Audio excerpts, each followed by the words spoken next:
La fédération Le Cercle Terpsichore est un regroupement d'associations qui a été créé en 2010. Aujourd'hui, elle compte 17 membres, 17 associations réparties en Europe. Nous avons des membres en Italie, en France bien sûr, et en Suisse. Ce sont des associations qui pratiquent la danse historique. Alors la danse historique pour nous, c'est essentiellement la danse que l'on pratiquait au Second Empire, plus précisément entre 1830 et 1914. Ces danses, qu'est-ce qu'on dansait à l'époque? Eh bien, on dansait la valse, on dansait la polka, on dansait les quadrilles. Et au sein de nos associations, donc, nous avons des ateliers de danse pour apprendre tout ce répertoire. Et la finalité de tout cela, eh bien, c'est d'organiser des bals dans des lieux historiques où tous les participants sont en costume. Alors, par exemple, en 1860, les dames porteront la crinoline, les messieurs le frac ou l'habit militaire. Et puis, plus on s'avancera dans le siècle, les femmes porteront par exemple la robe à tournure. Selon l'époque abordée, durant les bals, les participants changent et adaptent évidemment leur costume.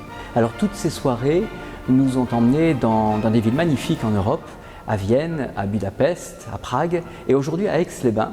Aix-les-Bains où nous créons pour la première édition des Journées européennes de la danse historique. Ces journées, ce sont 3 jours de conférences, d'ateliers et de bals où participeront donc nos adhérents, une occasion de partager les savoirs, notamment les aspects historiques de la danse, de la musique, mais aussi du costume. Et la particularité de cette première édition, c'est que nous avons 2 jours qui seront ouverts au public de la ville d'Aix-les-Bains et d'alentour. Ce public pourra assister à tous nos ateliers et conférences qui seront donnés donc sur 2 jours. L'aspect transmission de la fédération, d'un patrimoine culturel immatériel qu'il faut protéger et transmettre pour les générations futures. Pour cela, nous avons créé dès cette année un stage pédagogique qui s'adresse aux enseignants ou aux animateurs de nos associations qui désirent transmettre ce répertoire. Donc en quelques mots, la fédération Le Cercle Terpsichore, c'est un regroupement de passionnés d'histoire, de recherche, de transmission, de danse bien sûr. Alors Yvonne, tu es notre maître à danser depuis tant d'années. C'est grâce à tout ton travail de recherche que nous pouvons aujourd'hui profiter de ce patrimoine chorégraphique extraordinaire, notamment du 19e siècle. Est-ce que tu peux nous parler un petit peu peut-être de la genèse de ton travail et puis comment il s'est développé à travers les années? Quand nous avons commencé à créer l'association au début des années 80, nous avions fait beaucoup de stages de danse renaissance avec des spécialistes comme Sophie Rousseau, de danse baroque avec Francine Lancelot, de contredanse anglaise avec Christine Bell.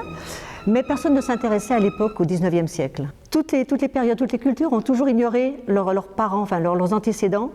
Et un musée comme le musée d'Orsay, qui a été ouvert en 86, n'aurait pas pu être ouvert dans les années 50 ou 60. C'était vraiment trop près de nous. Il faut un certain recul avant de pouvoir se pencher sur les cultures antécédentes. Donc notre idée, c'était de travailler sur ces danses du 19e siècle, savoir comment était né le quadrille, comment il avait évolué, puisque le quadrille c'est la danse principale des bals du 19e. Autour de tout ça, les danses de couple. Alors, danse de couple, la valse, qui même si elle existe sous le Premier Empire, était très dénigrée. Et à partir de 1844 arrivent toutes les danses de couple, comme la polka, la mazurka, la scottish, etc. Donc après, pour travailler avec Anna Rioux, avec qui j'ai fondé l'association Révérence, étant enseignants tous les deux, nous passions nos vacances scolaires à Paris. Lui à la Bibliothèque nationale, moi à la Bibliothèque de l'Opéra. Et il n'y avait pas Internet à l'époque. Il n'y avait pas Internet, et il n'y avait pas les photos, il n'y avait pas... on pouvait avoir accès... les photocopies étaient chères, donc nous passions notre journée à gratter, à recopier les textes, voilà. Et nous avons énormément accumulé, des petites fourmis, et après donc, nous avons utilisé tout ça pour pouvoir reconstituer ces danses. Donc les livres des maîtres de danse, d'une part, d'autre part, les partitions trouvées dans les foires au vieux papier, qui souvent ont aussi une description de la danse. Et grâce aussi à notre formation folklorique, car beaucoup de danses de l'époque du 19e après sont parties dans les régions où se sont transformées en danse traditionnelle, ça nous a énormément aidé pour pouvoir reconstituer toutes ces danses. Alors tout l'aspect pédagogique et transmission, je sais qu'évidemment c'est une des bases de ton travail.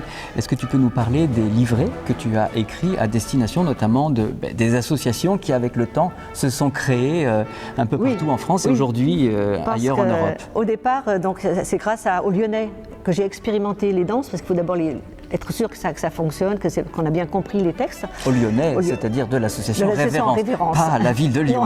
Non, malheureusement. Et la première association, donc, ça a été Carnet de Bal à Paris, que nous avons créé avec Alain et Thierry Fripia. Donc j'ai fait des cours là-bas régulièrement. Et pour les danseurs, j'ai fait ce que j'ai appelé un aide-mémoire, c'est-à-dire c'est pas avec ça qu'on va déchiffrer des danses, mais c'était simplement pour qu'ils se souviennent de ce qu'on avait fait en cours, en stage, et qu'ils puissent retrouver tout ça. Pour toutes les danses de couple, enfin les chorégraphies de couple, on n'avait pas les musiques. Donc j'ai écouté énormément de musique grâce au disque de Thierry Fripia, qui était un grand collectionneur de disques des Strauss et compagnie.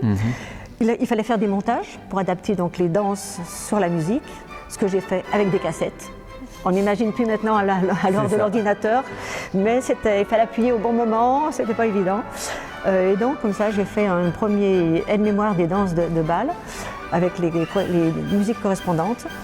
Ensuite, j'ai fait un deuxième livret pour les danses d'animation, qui sont plus des créations, mais dans l'esprit de l'époque, et avec les pas de l'époque et les figures de l'époque, pour pouvoir, dans les bals, danser. Parce qu'en bal, à l'époque, on dansait avec son partenaire, on changeait de partenaire, mais il n'y avait pas, à part dans les cotillons, de changement de partenaire au cours d'une danse.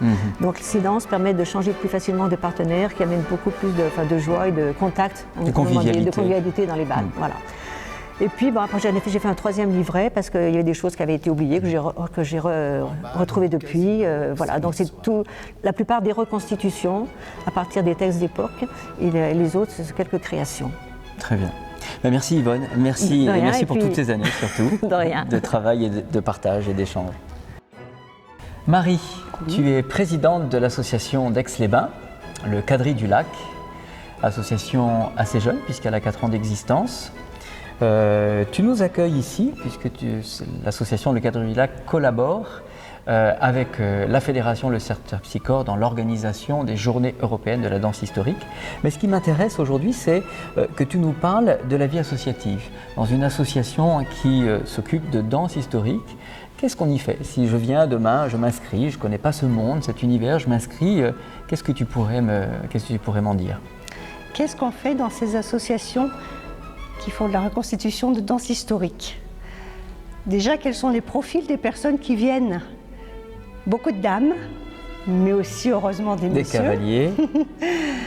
Il y a des passionnés d'histoire, il y a des passionnés de danse, il y a des musiciens, et puis il y a des profils très très variés. Vraiment, il y a des personnes plus jeunes, plus âgées, de milieux sociaux différents, mais on a une passion quand même en commun.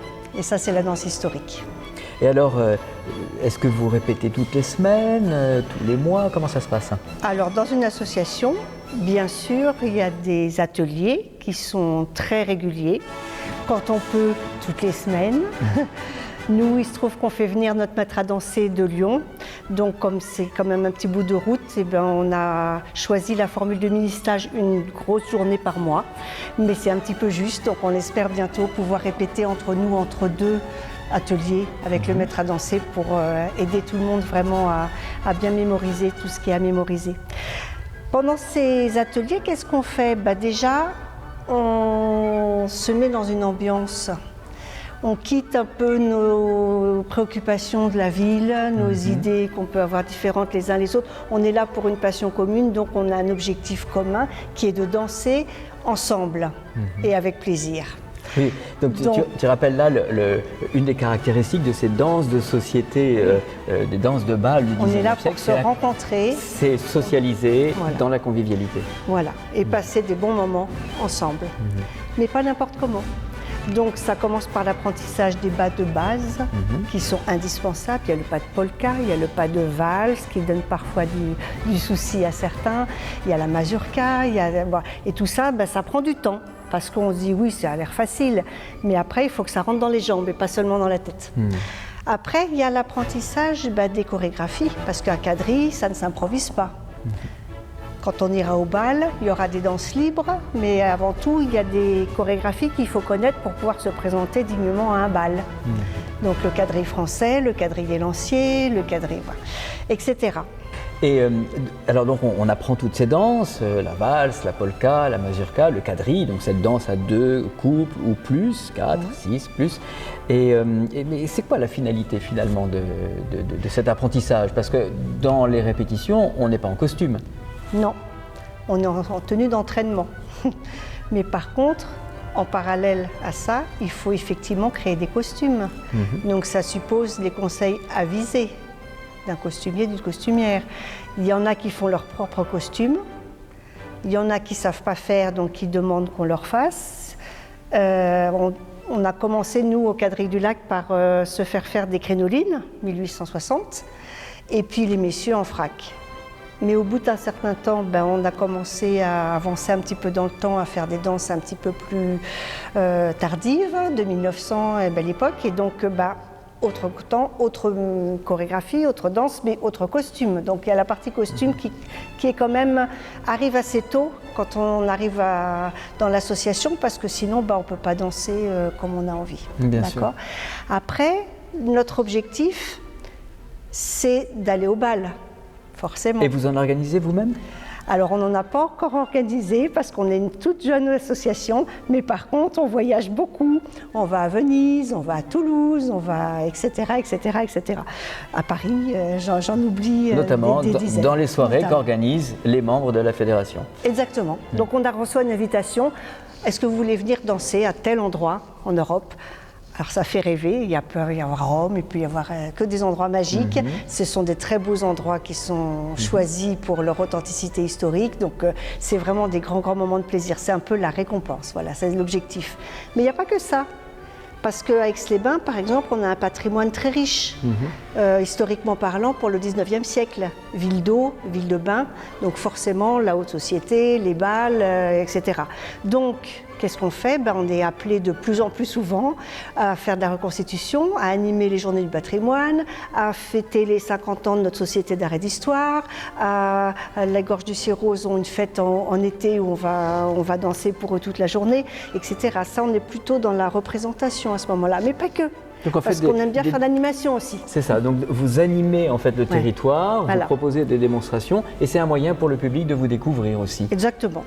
Et voire à être amené à danser avec nous, comme ça va être le cas lors de ces journées. Absolument, à Aix-les-Bains, dans le parc de verdure. Écoute, merci beaucoup Marie de m'avoir parlé de tout ça.